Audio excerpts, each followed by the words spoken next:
All right, everybody, welcome to another episode of the Sports Life Network Soccer Report. Today we got a small crew. I'm with Seth Hello. and Amir. Hello, I got the Barcelona shirt on. Oh, hey, you got a Yes. casual fan over here. No, I'm just kidding. He's a good fan.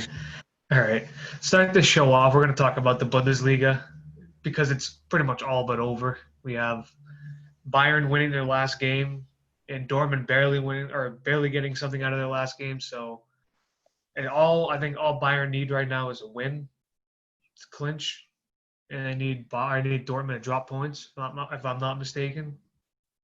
So Yeah. yeah, it's pretty much all but over, unfortunately there. But there is only 3 games left, so No, if they obviously, win, it doesn't matter if Dortmund win. If they win, it's over. so it just Yeah, because it's a 7-point lead and there's only 3 games left. that's If right, they that's right. win, then it's Yeah, they need 2 more points. So Yep. unscalable gap. All right, yeah, a good year for the Bundesliga. First league that came back through all this, so it's entertaining to watch it while it was, but now it's over, so we move on. I guess the only battles right now is between the bottom. well, there's Paderborn. there's also there's Leverkusen versus Borussia Oh Mönchengladbach. yeah, I guess you're right there too for that That's a last big one Champions League too. spot. Hmm. Yeah, so And I those think, would be the games. No, you know what's the interesting question I have? How are they going to Yeah. celebrate this championship, this title? How are they gonna celebrate it? Yeah, They'll they're going to just be bring social beer. distancing on the field. No, they'll just bring beer and splash on everybody. They don't need a social distance on the. You're talking about like the staff members and all of that. Yeah, the players and such because they're it'll all look technically weird. supposed to be social distancing. No, players are no. I don't think players need to because They've all tested.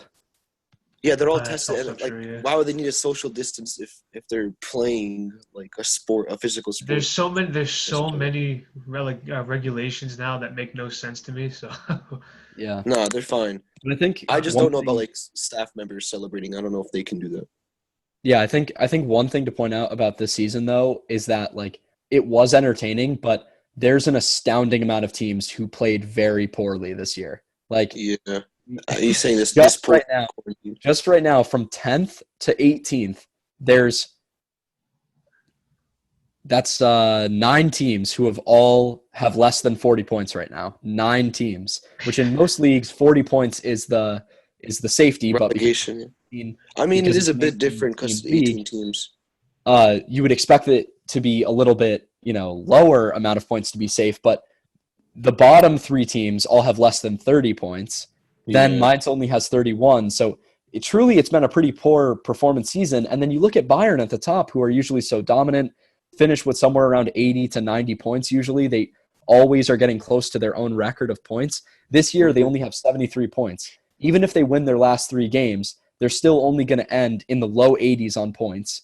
And Dortmund, who are usually the perennial second place team, only have 66 points and are only trailed by 4 points by RB Leipzig, who were only created as an entire team, only created about 10 years ago. So you're starting to see what injuries and sort of the cracks in the transfer policy of these top teams can do to the Bundesliga.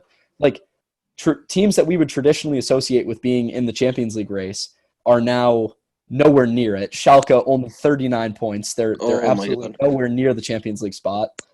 I think they're a team that's usually associated with European competition. They're going to be nowhere near it this season unless they win all of their games and the teams above them lose all their games. And then Eintracht Frankfurt, who had a mass sale of their attackers last year, didn't replace very well. They signed 8 players to replace 3 players and didn't do very well in the transfer market. And now they're suffering. They're in Hmm. 10th place with 38 points. They're probably not going to make any sort of European competition. They've shipped a lot of goals and haven't scored that many goals. And you can really see just how strange the gulf in class in the Bundesliga can be. It is sometimes entertaining when a team like Borussia Mönchengladbach comes to Bayern and wins, but 90% of the time, Bayern's winning over these better teams 1-0, 2-0, and then Yeah, destroying the lower teams 5-0. And then this season, you're seeing the quality of Bayern has really dropped. So I think these last couple matches have showed just how good Bayern is, that even with injuries, even with this long break, they're still destroying teams.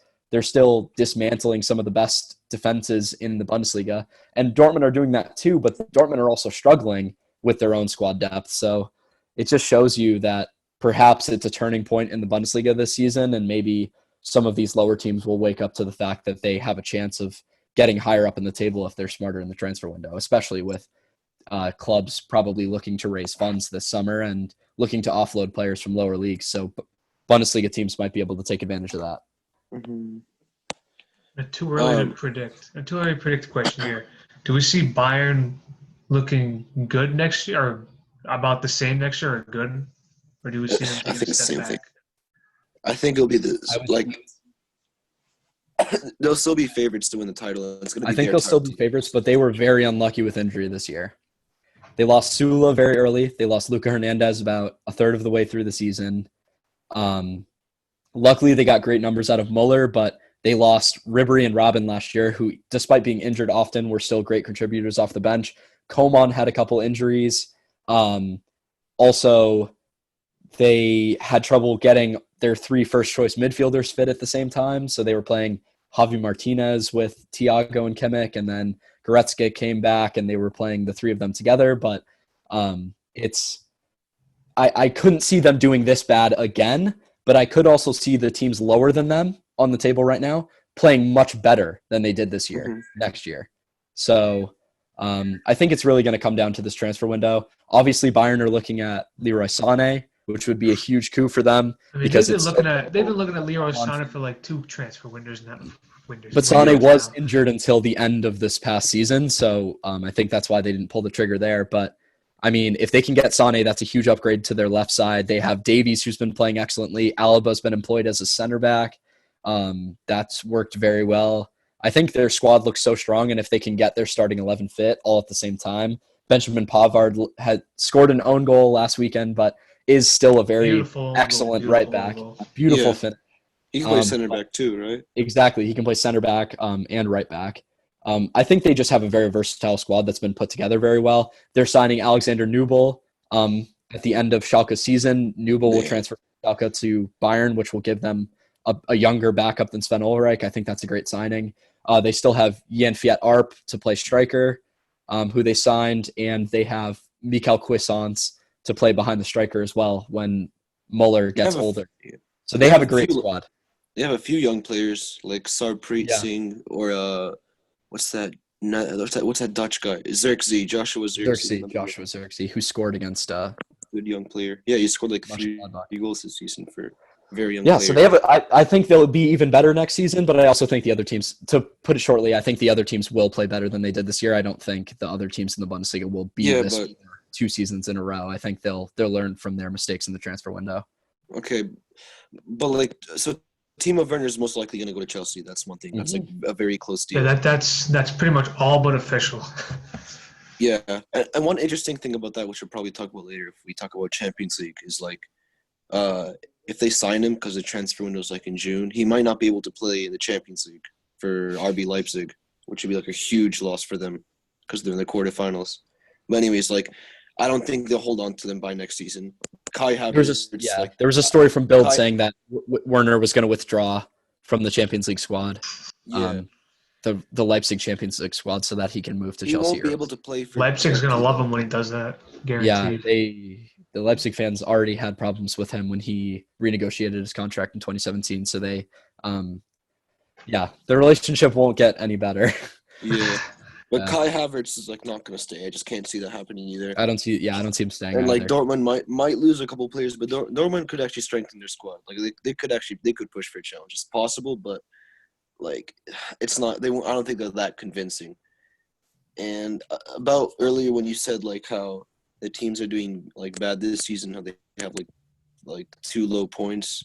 I just thought it was worth saying that like last season Stuttgart had 28 points and they were 16th. I think they lost the relegation playoff, but let's say like Augsburg and Schalke, they survived relegation with 32 and 33 points, and that's with like 3 more games than because right now it's 31 games played and 14th place is 35, which is actually more. So I'm just saying that the 4 games less actually makes a difference, and like Bayern. Like they only need if you get 80 plus points, you're winning the title most likely. Yeah, I'm just saying the teams that we expect to do well, like Werder Bremen and Schalke, have been horrible. And then but Schalke have Hertha actually hasn't been improved. very good. One crazy thing Somehow is Schalke Freiburg is improved. 8th, which I don't think many people would have expected. Mhm. So it's to me, it's just seemed like a very strange season. Like Schalke's been bad for like a couple of years now. Last season they had to survive relegation. Before that, they made Exactly. Champions League. Yeah, I think. exactly. So I just think it's been like a very up and down decade for a lot of the teams who are usually towards the top in the Bundesliga. And then obviously the introduction of Hoffenheim and Leipzig to the league has really Mhm. changed up that top spot. But Wolfsburg have improved too, like the definitely, last couple seasons, yeah, because they've been like struggling. It's they kind almost of the got thing, relegated. like They won the relegation playoff 3 seasons ago, so yeah, it's crazy. It's crazy to they've definitely ascended Wolfsburg, since then. because like in 2016, around that they were in a Champions League quarterfinal against Real Madrid, and they were 2-0 up the first Yeah, leg. then Ronaldo put that to Scored a sleep real hat trick. Yeah, quick. The deflected free kick through the wall, if I remember correctly. yeah. No, I remember Naldo like ducked away from it. Yeah. I was so mad at that.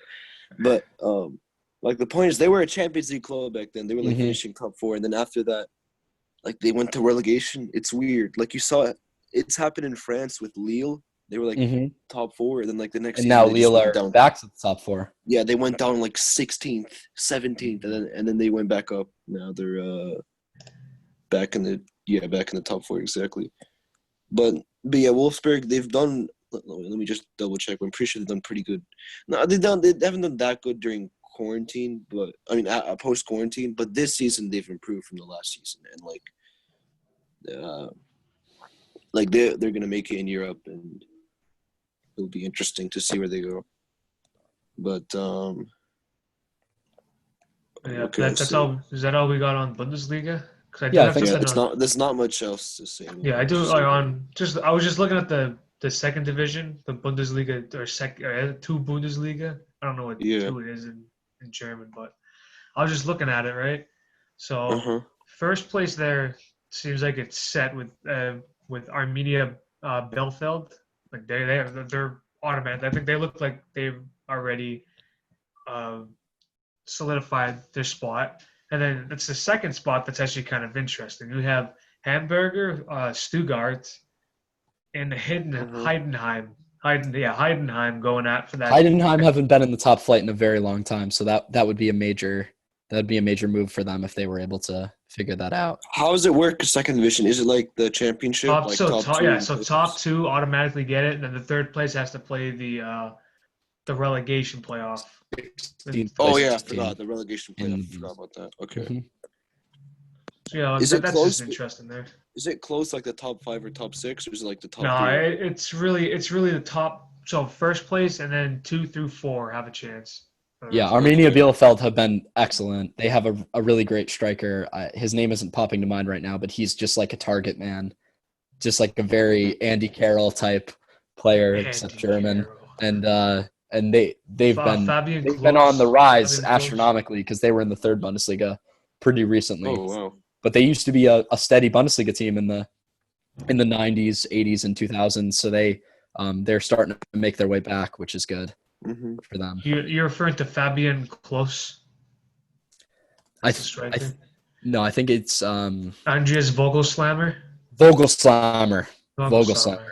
Yeah, He is an absolute monster. yeah, because they have two attackers right now. Klos has 19 goals and Vogelslammer has 11 goals. So Yeah, Vogelslammer Wow, is like he's that's like a the good strike quintessential force. Emil Heskey. Like he just knocks it down for people.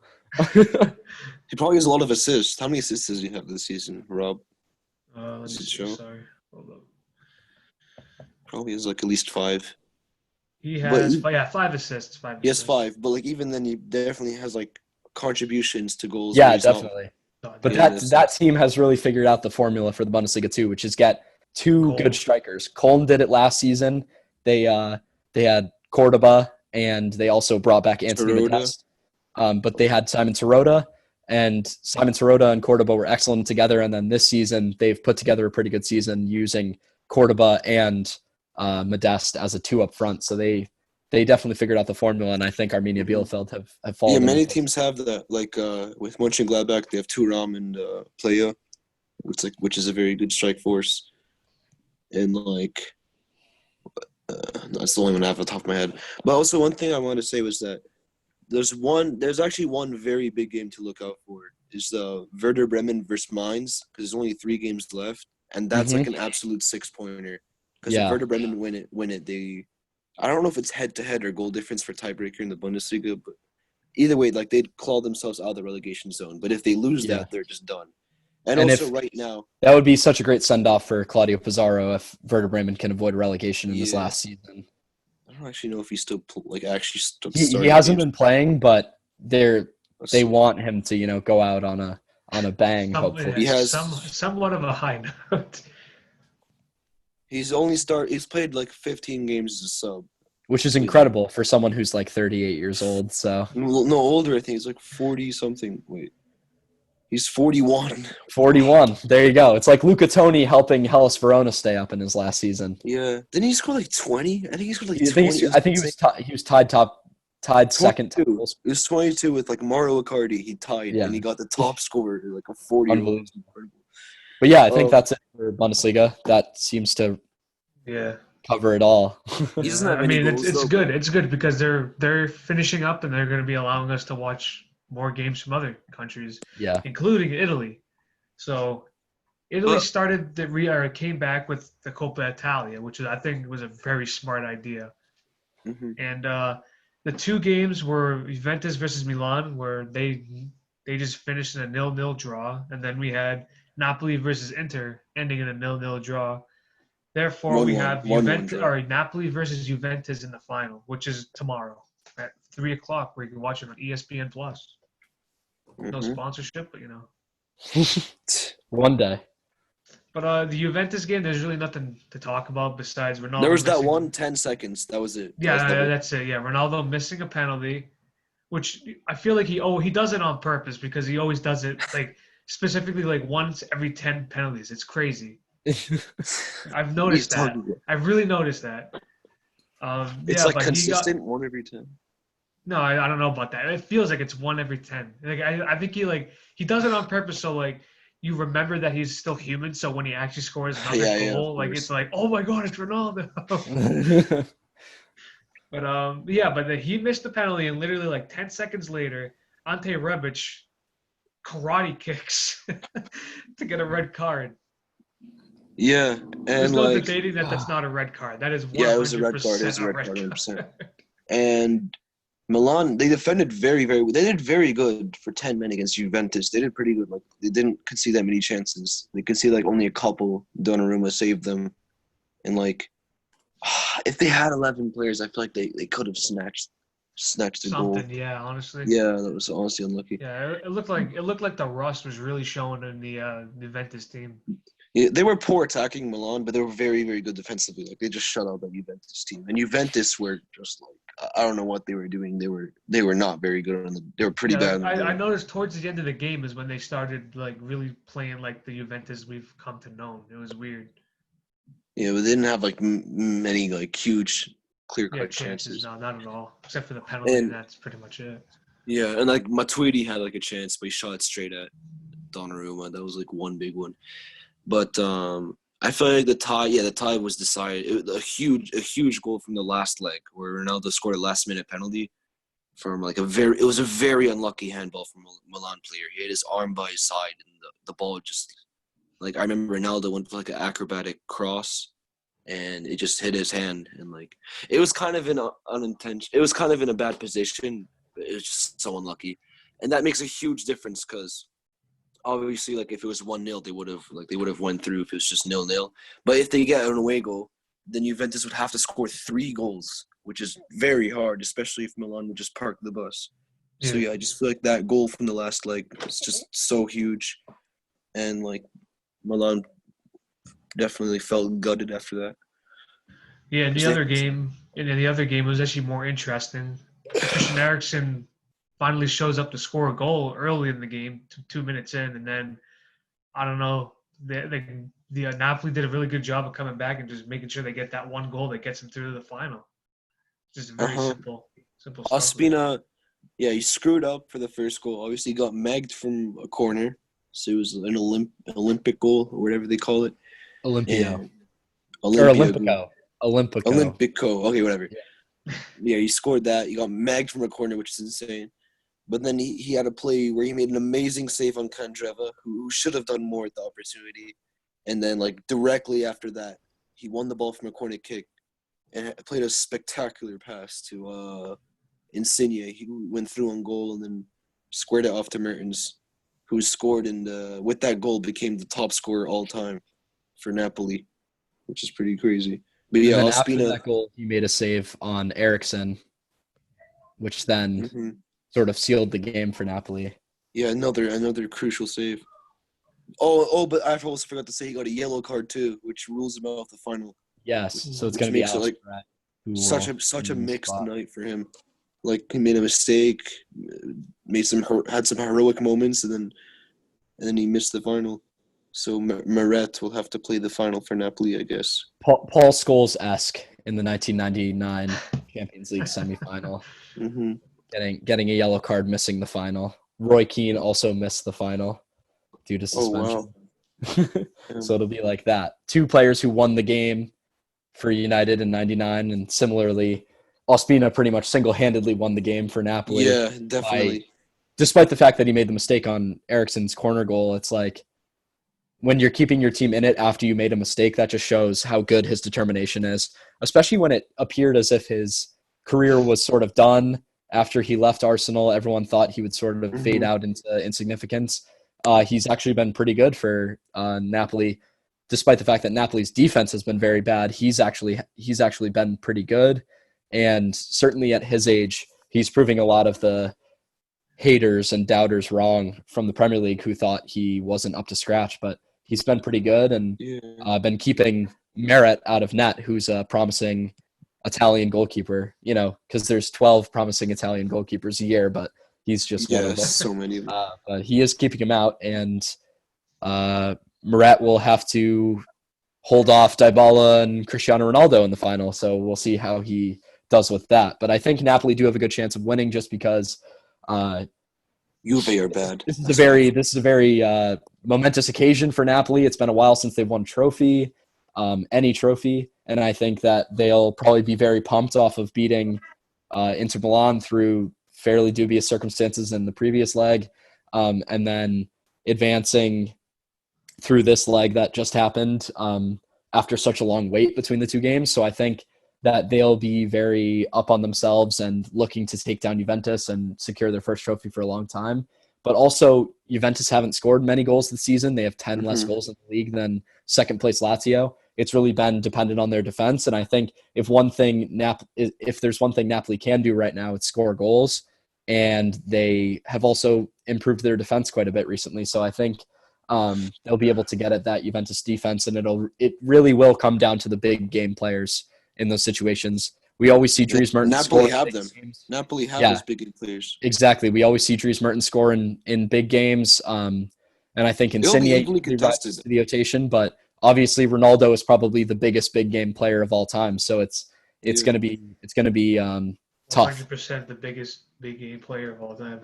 Yeah, I mean nobody has more goals He's honestly the clutch. Any tournament in history. He has the most total goals in knockout competitions of any player ever. So it's so it's going to be a tough fight. Plus, he's really upset for probably missing that penalty. Oh, absolutely. So he's gonna. So I guarantee you, as we're speaking right now, he's probably training, doing penalties, doing everything. Yeah, he never stops training. I love him. Yeah, but I don't think he's gonna score.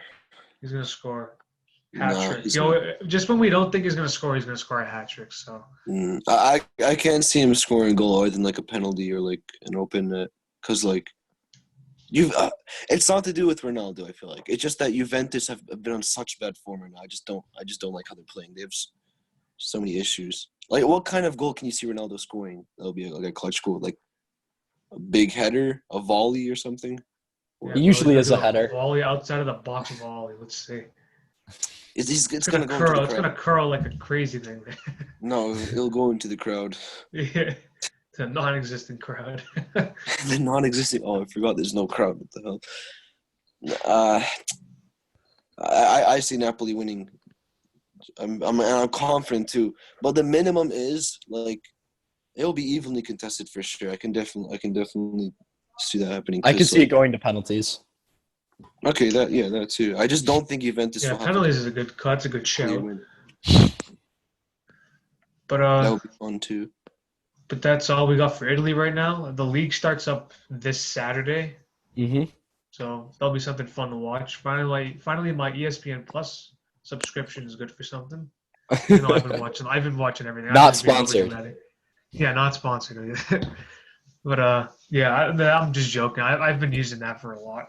I'm a big sports guy, so definitely worth the Yeah. money. Definitely ESPN if you want to sponsor us. I mean, like, we're here. But moving on into to Spain, we're going to La Liga, where the top two teams finally showed up. It only took about a massive layoff due to a pandemic. So I know Amir's our La Liga guy here. So we'll talk about Barcelona first. What do you got to say about Barcelona, Amir? They're usually inconsistent away, and usually I'd be content with a scrappy win. But they literally won the game in the first minute. They scored in the first minute, and they just played very, very good, especially for their standards when they play away from home. They just controlled the game. It was a very fun. It's actually it's probably the most entertaining game this week. I feel like, because Mallorca had a few. I mean, I didn't watch too many games, but Mallorca had a few chances as well, just to make it a little bit entertaining. And then we just saw a Messi masterclass, him creating so many big chances. We see Braithwaite scoring a goal, which is always fun to see. Jordi Alba. Hey, and your guy amazing. Vidal scored a goal too. I know how high you are on how high you are on Vidal. What do you mean? I remember talking to you a couple times and you trashed on Vidal. No. That was because I was saying how it was stupid that Setien was playing him as a left winger instead of Ansu Fati or Dembele. Yeah, when they were.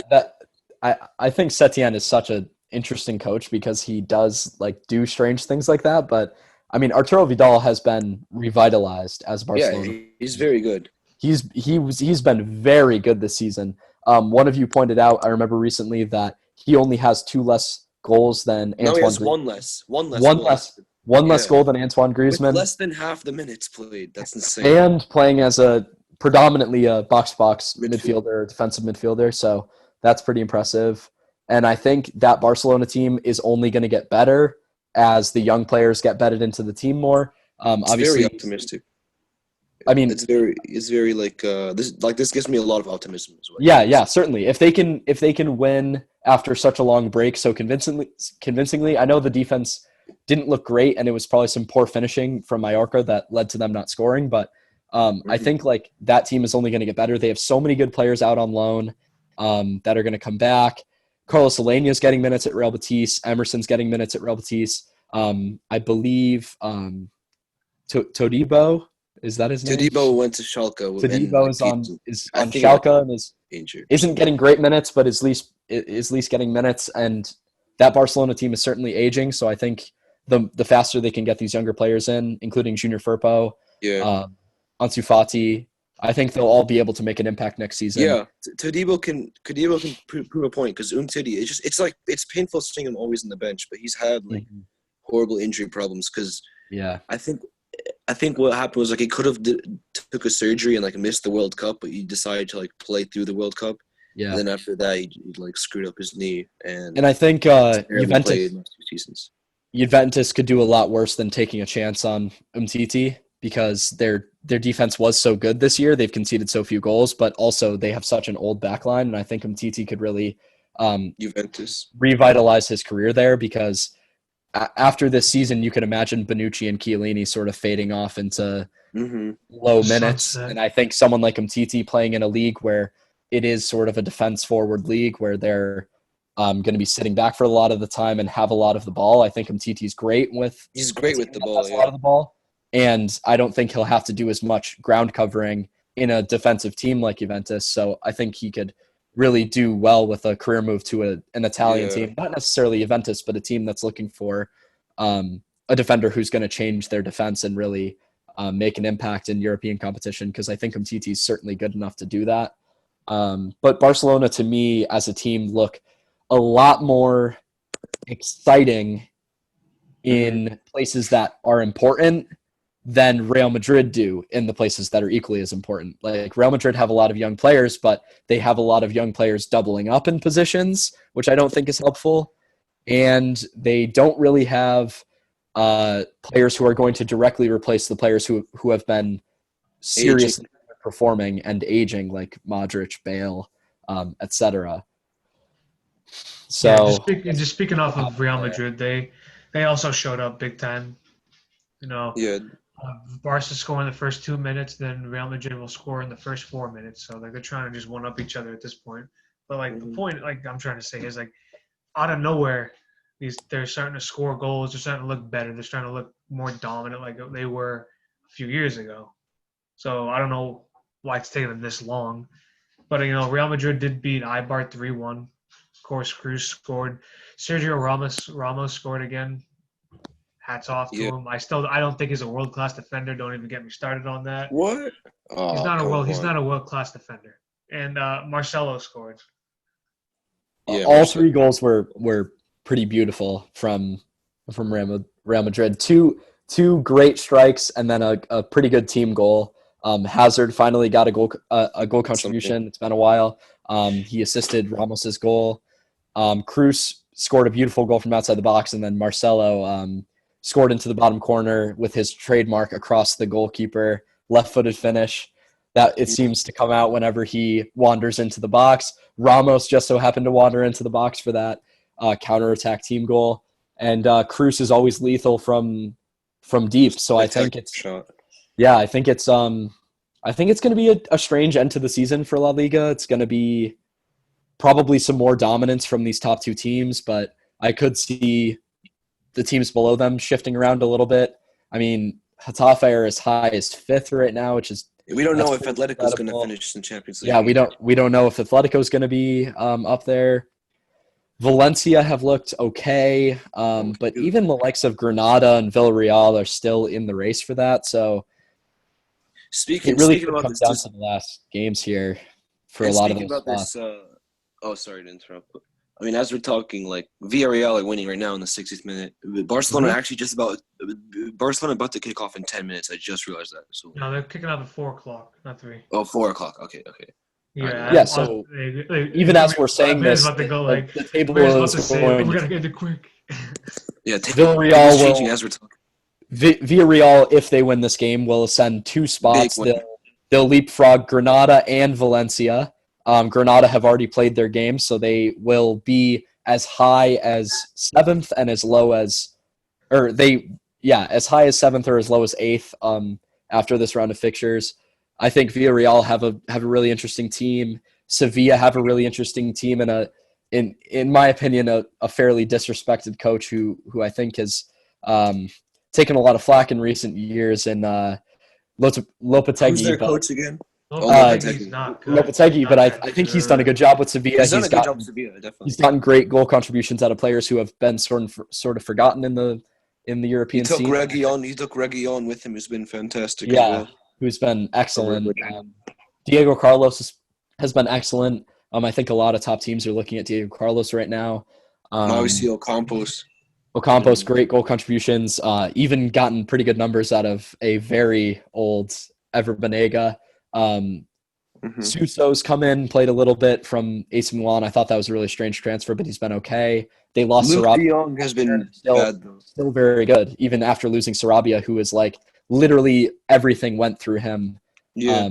Even Munis de Boer didn't even work out, and they've been getting goals out of Luke de Jong, who I think a lot of people forgot about. And Luke de Jong has actually been kind of poor, though. He has like 6 goals in like 20 games. But I think getting any goals out of Luke de Jong in a top 5 league is pretty impressive. So I think Lopetegui has done a great job. But he's gotten out of Munir. Fixtures have been really interesting to me. It's just it's been interesting seeing La Liga come back and just seeing what unfolds, because to me it's such an unpredictable league this year. Like I don't think anyone expected Getafe to play the way they have in the last 2 years. They're sort of the up-and-coming Atletico Madrid almost. They have a very defensive style, but they still score goals and win games. So I think it's been really interesting, and I'm excited for the end of this Premier League season as well as the La Liga season for probably the first time in my time watching soccer. I'm usually so intrigued by the Premier League. But since the title is so wrapped up in that league, I'm very interested in the title race in La Liga, and I think even the European spots race is super interesting this season as well. Yeah. We'll get to that in just a minute, though. So don't worry about. We'll get the Premier League. Some of the juicy stuff is. I was gonna say Getafe are like the Atalanta of Serie A, or like Leicester of the Premier League, where that surprising team that like finishes it on the Champions League spots. They're like right behind Real Sociedad. They can easily creep in. I remember last season they went to the final day where they could have made it to the Champions League, which would have been incredible. And I don't know if they're still in the Europa League. They might have got knocked out. But yeah, like Villarreal, if they secure this win right now, they're in contention for like a minimum Europa League, possibly the Champions League. And it's worth knowing to say that Valencia have been kind of inconsistent, but one thing weird about them is Seth, you know about how like they sacked who's their manager? Marcelino? Do you know about Marcelino, Yeah. They sacked him after he won the Copa del Rey, which was like crazy. At the beginning and of the he season. was only I believe he was only given nine league games before they sacked him. I can't even remember if they did that, but it doesn't was even somewhere matter. around 9. It was ridiculous. They barely gave him a chance, especially with a Valencia team that's had such an incredible amount of turnover in the past decade. Like literally every good player who's played for Valencia, bar Daniel Parejo, has left the team. So they're truly in a transitional period, and I think that was really unfair treatment of their coach. But I don't know. Pilades, I don't know much about, but Marcelino was a good coach, and I was a little bit confused by that. Same thing with Quique Setién being forced out. He finished top 4 too, top 4 last season, which is also like very good. But yeah, Valencia like those teams. Like those teams in the other. Sorry. I was gonna say Valencia are like those teams in the other leagues, like I just mentioned, Lille and Wolfsburg, where they can finish top 4 and then finish like 15th. So like the Gary Neville year. Before that they were top 4. Like Otamendi had an amazing season. That was like probably his last good season. And they lost him, and then they lost a few other players. And then Gary Neville came in. They were like a relegation team.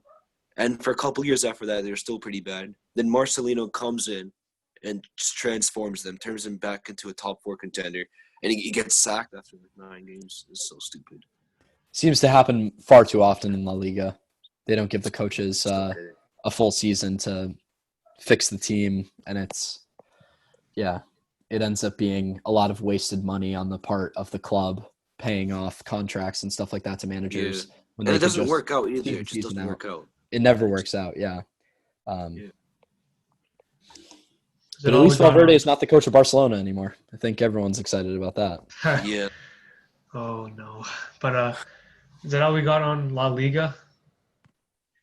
I mean, there's a couple other games like Athletic Bilbao versus Atletico. Atletico. That's usually a great game. Yeah, Atletico they need to get some wins just to like get some momentum going. They need to score some goals, and they need to make some signings in the summer. They just don't score. They're also still in Champions League. They're also still in Champions League, so they got to really. They're defeating the mighty Liverpool. Speaking of Champions League, did we hear what Simeone said? No. Or no, you mean the owner of Atletico? Oh yeah, that's right. I'm sorry, not Simeone, the owner of Atletico. Yeah, the Champions League, you can go on. You can talk about it. So he says that if there's no Champions League champion crowned this year, the championship should go to the team who beat the champions. And then Watford tweeted that, and then they mentioned the Premier League. Yeah, they mentioned the Premier League. So Watford, Napoli, Aston Villa, and Atletico Madrid would all share the Champions League, right? No. Watford were talking about Premier League. Yeah, so Aston Villa will get the Carabao Cup. Or no, they won't get the Carabao Cup. It's not how it works. No, but Liverpool didn't win it last season. Never mind. Yeah, I don't know. But yeah, Watford would win the. Wait, no, Watford wouldn't win the league then because Liverpool didn't win it last season. That tweet actually didn't make sense. But it was. I just thought it was funny that if they were saying like the team that beat Liverpool should be the champ, I just think that's funny. Like imagining all 3 teams like Aston Villa, Watford, and Napoli all sharing it with Atletico Madrid. I just think that would be a funny Photoshop for Bleacher Report to make. All right, but but moving on, we're going to talk just smallly about the Portuguese league here. Benfica drew another game. They blew a 2-0 lead. Typical. I'm not going to go on another rant. And then literally like a half hour later, Porto won 1-0 against Marítimo. Then that's pretty much it. Like I guess Sporting won their game, but who cares about Sporting? And Braga lost their game. So it's just another typical Doesn't week in the matter. Portuguese league. Benfica drawn another one. I haven't seen them win in about 4 months now. So I'm thinking really happy right now. Very And happy. Rio Ave have better form. They have way better form than Benfica as of late as well. I saw their forms. Rio Ave has had a really good year this year. So they play them next, which is tomorrow. So hope the Like best. if Benfica You might win not that, see me. You might not see me hosting another one of these episodes, but you never know. If Benfica win that, would you be excited and like relieved, or would you be like Honestly, still don't mad? know. I honestly don't know anymore. I don't know what I'll be. I'll be happy they win, but like down the line, it doesn't matter because Porto are playing today. Like as soon as I'm done here, I'm gonna go watch that game. They're playing bottom place odds, so what hope do I have there? It's like Musa Marega hat trick inbound. Yeah, no. As soon as, You just have to pray for a 0-0 draw. Just I mean, pray for a it's still there's still plenty of games left. I mean, you look at the last match week; it's really gonna be that's the decider because Benfica play Sporting and Porto play Braga. So that's the that's the last day. Yeah, that's it's big. the last week, all at the same time on Sunday the 26th. Wow, same time too. Plus, it was announced today that the domestic cup, the Portugal Cup, will be going on against Benfica and Porto. So there's another chance for me to win something there. It's just the final, right? It's just the final. Yeah, just the final because Portugal moves fast with their. What's up? When is it? When's the final? That's a good question. I saw the day. It's after. I think it's like a week after the league ends or something. So would you rather have league or cup? I'd say cup, right? I want both. But you had to pick one. You had to pick one. Cup. League. League gets actually, no, you're right. Actually, I would want the cup because I don't. Because you guys already have enough league, don't you? Do you guys have more league titles than Porto? Yeah. Okay. Yes, and the cup, like this, it's plus it's the. Like, if you ask me, I want both. But like, if you make me choose, I'll take the cup because this is the third game we're playing against Porto. We've lost the 2 games previous, so I want a win against them, and I want to be for a cup. So. Or here's another way: would you be more depressed if they lost the cup, or if they lost the cup, or they lost the league title, but they won the cup? Like, which one would you be more saddened by, or like anger? I don't know what emotion you have after Benfica loses, but like anger. Anger. Which one would you be more angry with? Like them losing? Which one I'd be angry losing more? I'd be more angry losing the. That's a hard question because we were gonna win the league with ease, but then we blew that. 7 points. Yeah, we blew that, but we already lost twice against Porto, and that's who we're facing in the final. So I don't want to lose to them. So I guess it really either way we're losing to Port. Either way we lose to Port. That's the thing. Yeah, you guys will probably have nothing. Actually, I can easily. Yeah, honestly, the way we keep playing, we're not going to win anything. So I'm grasping at straws. I'm grasping at straws as we speak right now. At least you guys go to the qualifying stage of the Champions League that you'll lose all 6 games in the group stage. Yeah, I know. Before I get pissed off even more, I'm just going to move on to some news. So before we talk, let's say it.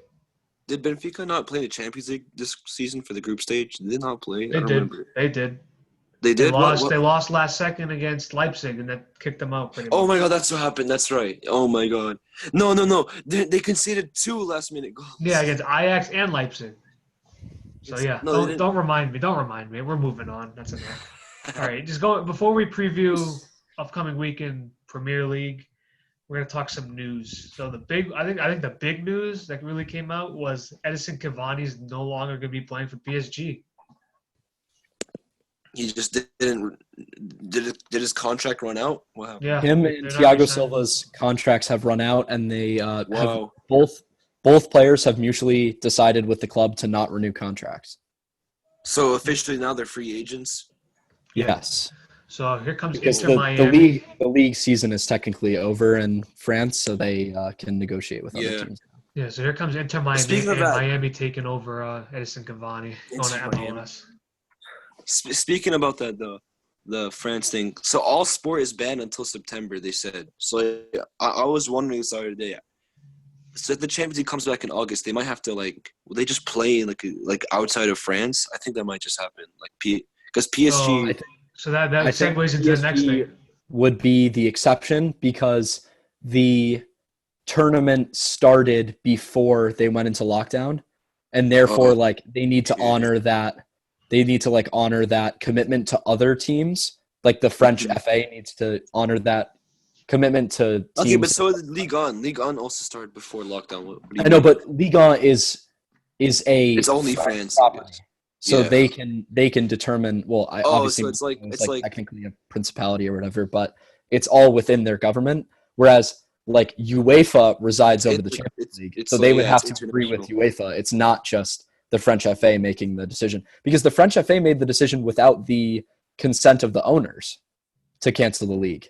There were several owners who didn't. No, just to cut you off here real quick. So it has been announced that the final matches for the Champions League is going to be played in Lisbon. Okay. That's been. So what was it originally? What's up? What was it originally? It would be played in the stadiums that they play in. Yeah. Amir, so it would be like normal Champions League, but they're saying they're going to play all the games in Lisbon. Yeah. Every single game is going to be played in Lisbon? Yeah, there's not that many left. There's not that many left. Oh, I thought you were saying only the final. That's why I was confused. No, all of the rest of the games. Because I think there's 3 stadiums. 12 games left. Yeah. Why Lisbon? They can use 3 stadiums in Lisbon alone. Not that far apart from each other. So. And the Portuguese league will be done soon, which then means they can upkeep the turfs for the Champions League, which will be nice to have pristine playing conditions. But what if by September, we're seeing now in America, obviously quarantine rules are being loosened. Maybe well, not by September, but by August, people might be allowed to be in stadiums. I don't know. Yeah, some sports in America are trying to do that. I know NASCAR is going to allow 30,000 people into a raceway in Bristol. All next to each other. No, I think they'll probably be social distancing, but because in Bristol you can hold a lot of people, but I think they're also going to try the same thing at the Indianapolis 500. All I know so far is that the racing in America is trying to get more people to come in.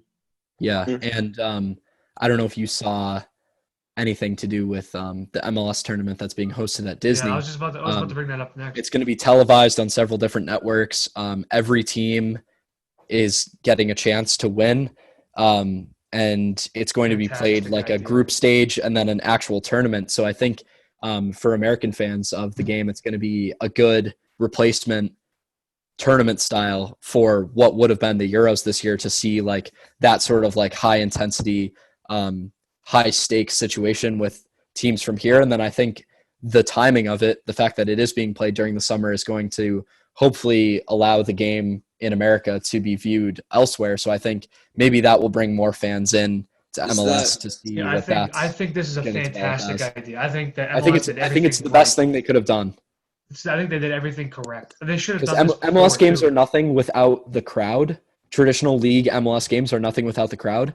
But I think if you make it a tournament and you change the rules of the game and give every single team a chance to win, that's going to be a really interesting way of. How do they change rules? Fans. How do they change rules? Well, they would have had to play the rest of the league games, Amir, and then go to the MLS Cup playoffs. And instead of. Oh, they're replacing the league? No. They're going to continue the league after. Yeah, so the league will. So this is just basically like a preseason tournament. It's like the ICC, basically. Yeah, but more intense. The preseason. It's like a low key version once in a lifetime opportunity to win a trophy, basically. Yeah. Plus, you get a spot, and you get a spot in the CONCACAF Championship and some prize money and a trophy. So. And a trophy that no one else will have. Well, if I'm the MLS, I try to do this once every 4 years or something. Yeah, definitely. In the break, I think that's something they could do. Not when every time there isn't a Copa America or a World Cup or a Euro Cup, it's only that 1 year, right, between it. Or usually it's the Euro Cup and the Coppa America go. Wait, what are you talking about? So like they Between should the do this. World I'm Cup. saying that the MLS should do this tournament like every 4 years or something. Yeah, and if you think about the Oh. way the season works in MLS, it goes from the spring till like almost the early winter, like late fall. So Yeah. what they could do is have a shortened tournament instead of this format, which is 54 matches. It's obviously going to be backwards. 26 teams, Oh, you're good. 6 groups, one One champion. They could do it with just the teams who, I think it would even be a good idea to do it with like sort of like Carabao Cup style, where you like draw out of a hat, where it would be like USL teams and NASL teams like coming in to try and like beat. That just doesn't happen. But I know, but the Open Cup does that. The Open Yeah. Cup in the United States already does that, and I think if they rebranded it as an MLS-led tournament, they could give more financial opportunity to those smaller teams to have a chance to be on TV and things like that. But it's almost like, to me, since there's now 26 teams in MLS, like the league table thing is going to be pretty strange to figure out. Yeah. So like using a tournament style, I think would be making a lot more sense. Even though it's not really like the European model of winning a league title, I just think it would make more sense to do it that way. Like there's only like MLS literally started and then quarantine came. Like 2 games are played or 2 something. games, yeah. 2 games, yeah. Some teams had played 3, but like just to throw it out there, I watched the poll for the group stages. 100% that was staged. Like there's no lie that it wasn't staged. Like you look at the groups, and you mean like wonder. it was Yeah, fixed? because they have LAFC and LA Galaxy in the same group. Oh, okay. Like they have that. They have Montreal Impact versus Toronto FC in a separate group. Yeah, they just want to Cincinnati get versus Columbus in the other in the Western Conference group. It's like, please. It's all There's so many rivalries. coincidences. Yeah. But it's whatever. Honestly, nobody cares. I think it'll be fun still. Yeah, honestly, that's what I'm really hoping for. And I think it's a fantastic idea. Every team gets national broadcasts. I think it's a national broadcast at least. It Which is. I think that's very important for trying to build the game. Mm-hmm. It's going to be a fun series, especially if only they had fans, but they're not going to have fans, of course. But yeah, it's going to be fun. Hopefully, it doesn't matter. Like even like the worst World Cup was still entertaining to watch. Yeah. Because it was still intense. So. And even if you don't really care about MLS, like the season of MLS always comes down to the MLS Cup playoffs anyway. So like you can always just jump in at the MLS Cup playoffs and like understand who the best teams are. So like this is just an opportunity to see all the teams play in an MLS Cup style tournament and, see for the next season who the best squads are and things like that, and who the up and coming young American and Canadian and Mexican players are, which I think like is also the next exciting. Alphonso Davies. Yeah, I mean, I think there's been a lot of hype around. He started in Vancouver, so. Yeah, there's been a lot of hype around Paxton Pomykal recently, Jesus Ferreira. Those players will definitely get – well, they're both FC Dallas players conveniently, but they'll get a lot of screen time. Diego Rossi is being looked at by a lot of European teams. Mm-hmm. He's only 21 or 22. He's been excellent for LAFC. There's a lot of good young players in the league, so I think this tournament is going to highlight a lot of those people on a national stage and maybe give the MLS a little bit more credibility than it has, which I would always appreciate. Yeah. I don't think I think I don't think the MLS is fantastic, but it's fun soccer, especially if you have a hometown team. Like, of course, we follow all these European teams, but like we can't go down the street and watch a game. Yeah, watch it at home. Yeah. So like, how close are you to Gillette, Rob? I'm about like an hour. It's not that far. Yeah, I'm about 2.5 hours. Yeah. Oh shit. I mean, they're trying. All right, good job, Amir. But they're trying to. The stadium thing's been still a thing. So I mean, eventually it might happen. And the Revs do have a good coach in Bruce Arena. Love him. Great coach and a great squad now. They finally have a great squad. So it's going to be an interesting watch certainly at this tournament. We'll definitely preview it. We'll definitely preview it when it comes. Oh yeah, absolutely. I think that'll be an interesting. We might make that just a whole separate video in itself, but that should be fun. But I think that's all we got. Do you want to just do result predictions for the Premier League now? Just let's talk Premier League here. So finally, the Premier League's back, and to be honest, I don't think I want it back. There's really nothing to really look forward to except this mid-table battle, pretty much. honestly, just tell Liverpool to sit back. Like, tell Mo Salah to stay at home. Sadio Mane can stay home. Just like put out They're that out of the Carabao Champions Cup League that too. Carabao Cup team that lost to Aston Villa, and you should be fine. Yeah, no, they're also out of the Champions League, so literally they can take a 5 month vacation or some shit. Yeah. All right, but it is coming back tomorrow, and it's starting off with my Premier League team, Sheffield United, going up against Aston Villa. So, how do we see this one going? I They'll think win. They'll win. Chris Wilder and the boys, they haven't switched a bit probably. Billy Sharp and Ollie Norwood both signed extensions with the team going until Nice. 2024, I believe. That's excellent for them. Yeah. Isn't Billy Ollie Sharp Norwood, I think, has very been old? Billy Sharp is pretty old, and so is Ollie Norwood. But Norwood is one of those players that I think like makes or breaks a promoted team.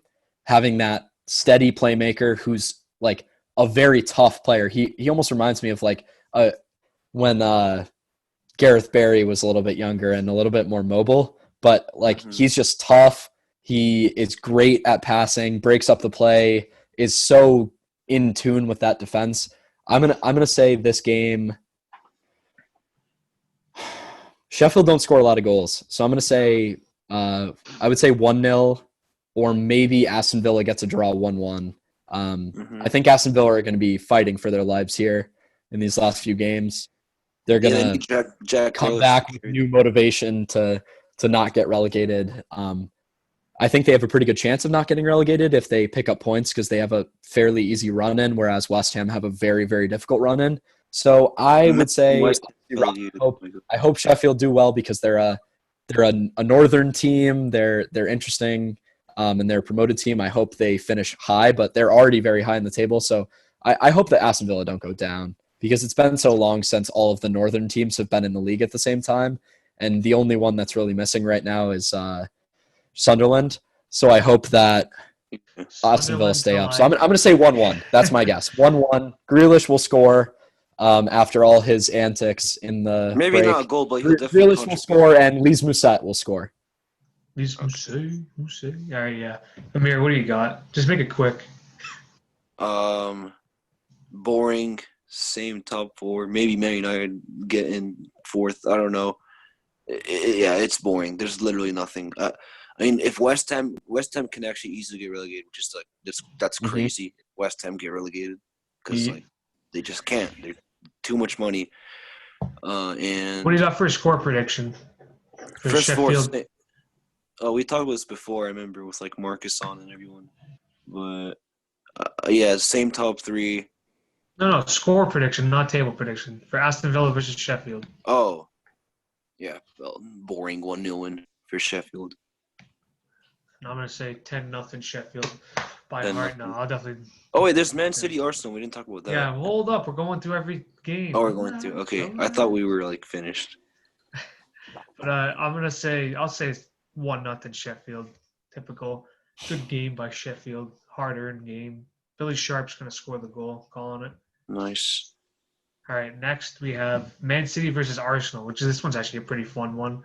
Arsenal not having a good year, like always, and Man City they're not having a good year to their standards, I guess. But yeah, they got second place pretty much solidified. Isn't Sané fit? Sané is fit. Ooh. Depends on which way you swing, but they currently have no major injuries right now. That's good. Well, what do you got for a score prediction there? Me? Yeah. 5-0 Man City. All right, Seth. I'm gonna say 3-1 Man City. All right, let's move quick here. So on Friday we have Norwich versus Southampton. I'm gonna say, this is a toss-up, literally. Like, who do I say? I'll say Southampton, or I'll just say a draw, 2-2 draw. All right. What about you, Amir? I think Norwich will like a 2-1 win, and that'll be big too to get them out of relegation. Timo Pukki brace. I think a score draw. I'm gonna go with 2-2. All right, and then Tottenham versus Manchester United. So, are there any injuries from either teams now? Because I know Rashford's fit. I don't know if Kane is fit. Everyone for both teams is back Dele Alli is except for not. Dele Alli. Yeah, Dele Alli is not going to be there, and same Yeah. thing with Because of Jeffet the Tangana. coronavirus. Tanganga. Wait. Oh Is no, that- no, no! Hold up, Man United are missing their best player. Phil Jones is not going to be there. Oh no. Wait, can you say the C word on YouTube? No. Wow. Okay, I accidentally said it, but you were talking over me. Okay, well, Dele Alli can't play because of the C word thing, right? Like he posted a video of like he made a joke about someone who was like from Asia, and he got but that was before like it was the C word was a pandemic and all that, and Yeah. like it was in like February when he did it, and then like 3 months later he got punished $50,000. by the FA. Yeah, the FA is not an easy one to mess around with. Bernardo Silva got in trouble. Yeah, It was he something missed that was very like it wasn't even that bad. I mean, nowadays it looks really bad, but like they're friends with each it other. was They're all like, in fun too. Is the thing is that like him and Mendy, like good pals. yeah, they've been pals for years, like since Monaco. So I guess I mean Bernardo Silva probably shouldn't have posted it, but at the same yeah, time, it was no malicious intent behind it, but. Yeah, That's whatever. the FA doesn't. They don't hesitate with that stuff now, though. It's Yeah, just like I mean, props they to him just too. Props to him. yeah. They've done a very good job of handling players' behavior in recent times.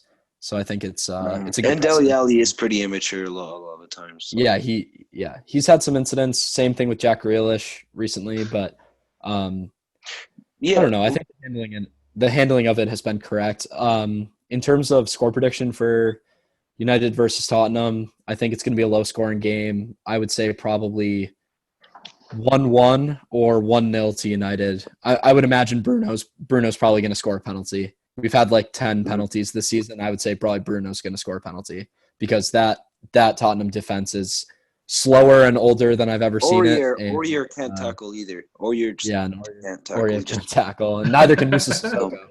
And he's supposedly their defensive midfielder now. So I would say 1-0 to United. That's my guess. How about you? I say 3-1 United actually because I can just see them going all out. A fit Rashford after defeating the British government. Yeah.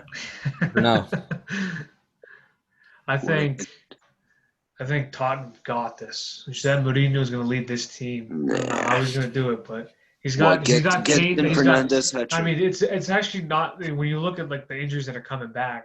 You have Harry Kane and Heung-min Son. It's a whole new team for both squads. It's going to look completely different. I mean, this will be the real test for Jose Mourinho to see if he can pull something out. So I'll say 2-1. I'll say 2-1 Tottenham. It'll be an entertaining game. I think this probably will be the most entertaining game of the.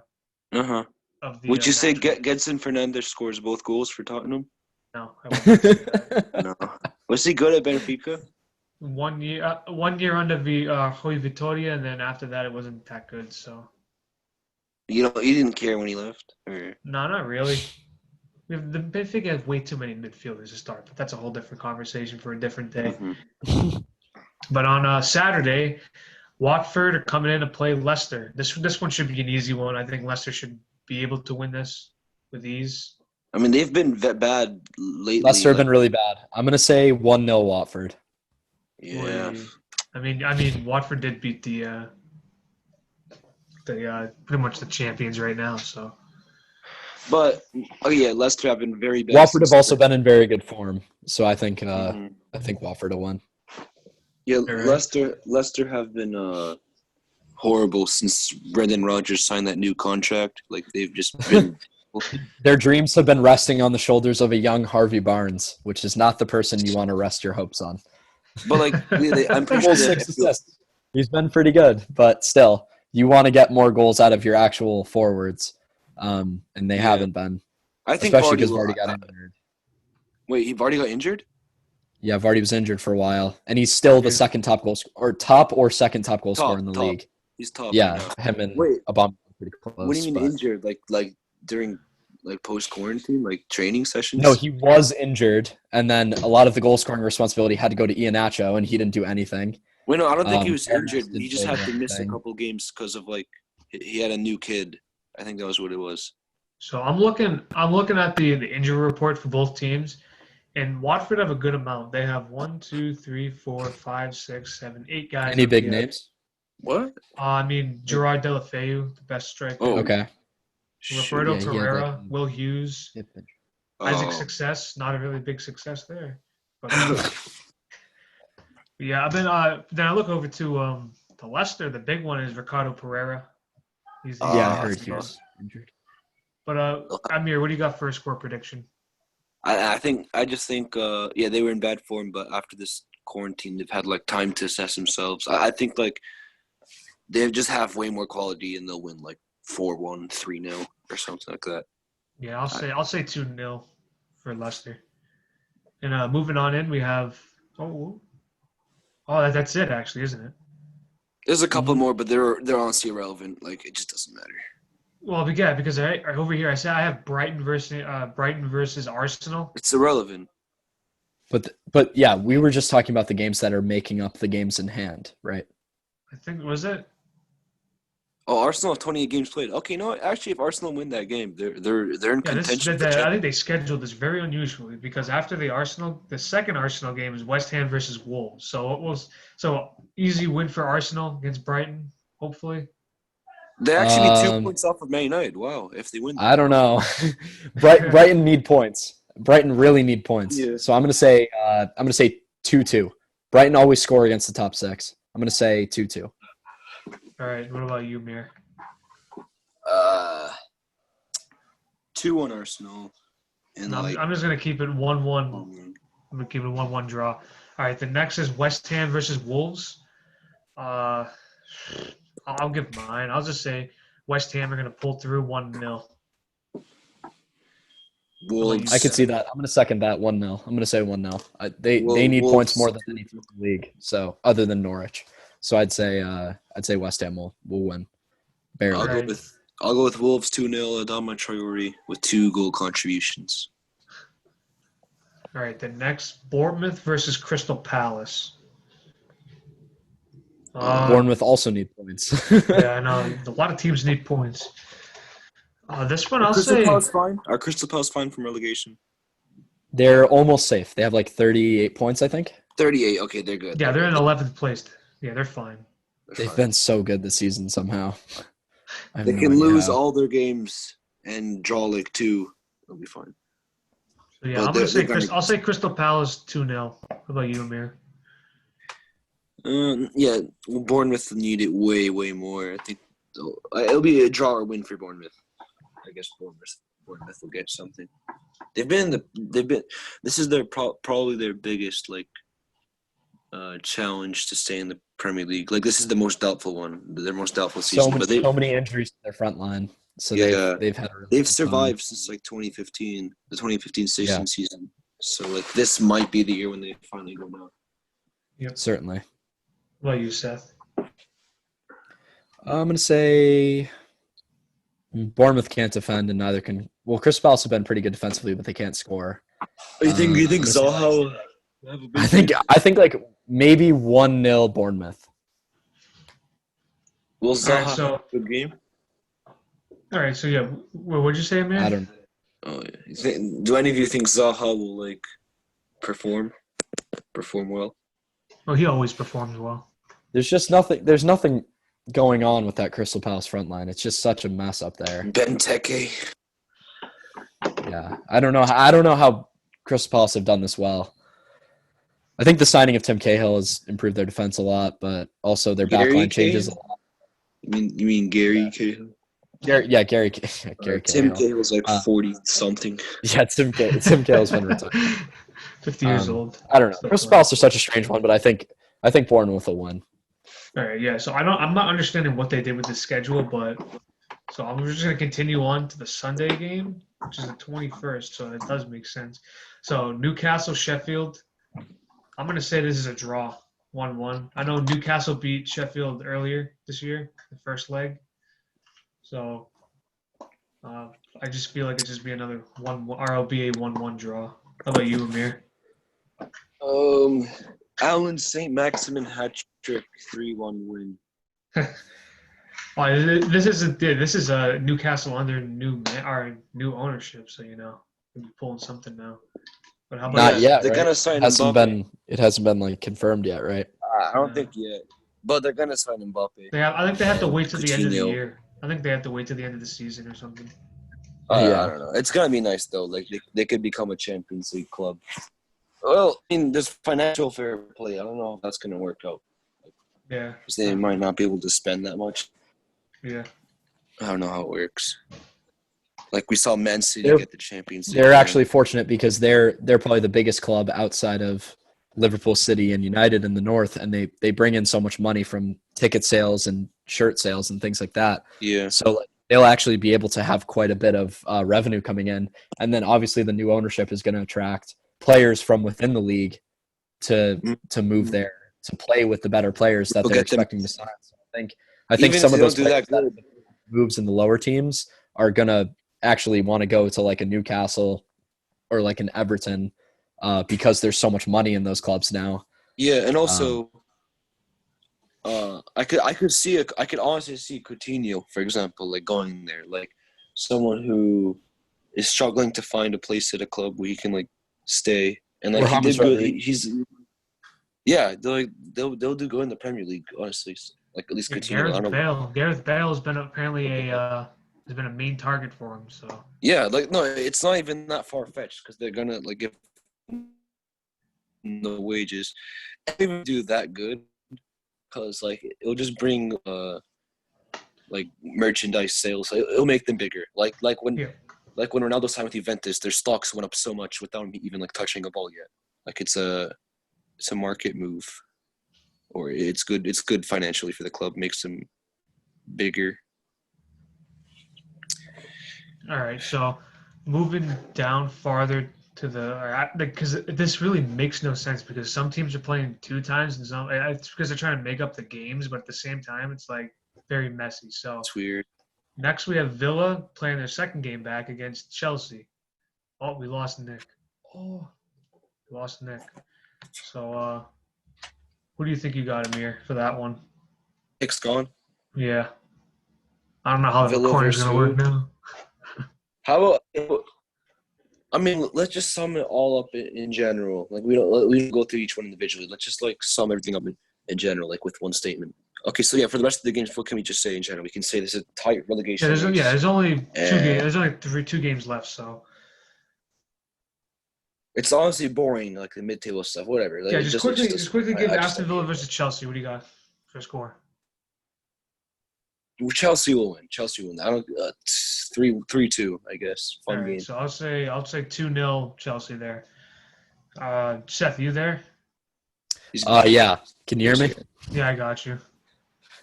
Aston Villa, Chelsea. I'm gonna say 2-2. All right, then. So you're going for a lot of draws. All right, I don't know. I think the defenses are gonna struggle. A lot of defenses are gonna struggle, especially the defenses that were already struggling. And the second to last game is Everton versus Liverpool, the Merseyside Derby. This will be a typical comeback game for Liverpool, 2-0. Is this their first one? Yeah, How many It's more their points first- do they need? How many more points do they need? Like 6 to secure the title? something like that. Yeah. Let me do I the think it's math. 6. That's 6 if City win every single game. Okay, so 6. All right. What's their game after this one? So okay, they'll win this one. They'll start, and then they'll play some bad team, right? What do Liverpool have after Everton? They have Crystal Palace. Crystal Palace. Okay, they win that, and then they just start the kids because they already lost. Yeah.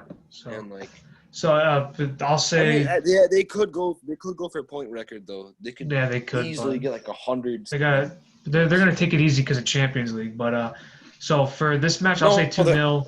I'm gonna say 2-0 Liverpool. How about you, Seth? They're out of the Champions League though. Oh yeah, that's right. They are. You realize that they're not in the Champions Champions League. League. Atletico, yeah. I'll say So 3-1 Liverpool. All right, there you go. How about you, Amir? 5-4, 5-2. All right, and then the last game we'll talk about is Man City versus Burnley. honestly. I mean, Burnley were that team that would be able to knock off the top teams, but I don't think now. But I'll say 2-0 Man City. Quickly, Amir, what do you got? What is it? City versus Burnley. 7-3. There you go. We're taking it seriously now. How about you, Seth? I think 3-0 City. No, okay. I take that back. 5-0. 5-0 City. Aguero was 4-3. All right. So I think that's all we got for this episode, eh? Yep. Yeah. All right. So thank you guys for watching the Yeah. Sports Life Network Soccer Report. I've been Rob, Seth, and then Amir. Bye-bye. See ya. Peace.